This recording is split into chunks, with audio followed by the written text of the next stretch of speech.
যখন হাসরের ময়দানে আপনি যাবেন, আপনার চতুর্দিকে যখন ইয়া নফসি ইয়া নফসি ইয়া নফসি স্লোগান মুখরিত হবে, উপর থেকে যখন সূর্যের তাপ আপনার শরীরকে ছিন্ন বিচ্ছিন্ন করে ফেলবে, গরমের তাপে উত্তাপ হয়ে যাবে, তামার যখন জমিন হবে, আপনার পা রাখতে যখন কষ্ট হবে, আপনার মন বলবে কোন রকম যাই হোক, বিচার যাই হোক, একটু বেঁচে যদি এখান থেকে যেতে পারি, কোন রকম যদি একটু ছায়ার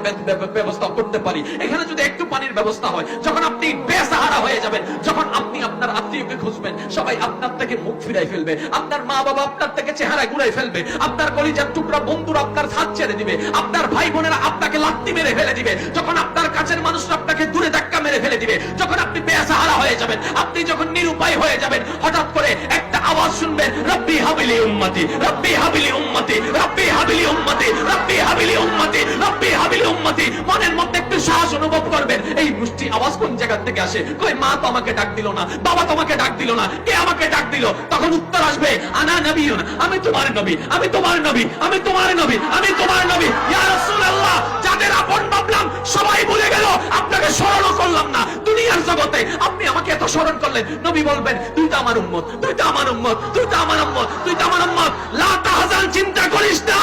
আজকে তোর কেউ নাই, আমি মুস্তাফা আছি তোর সাথে।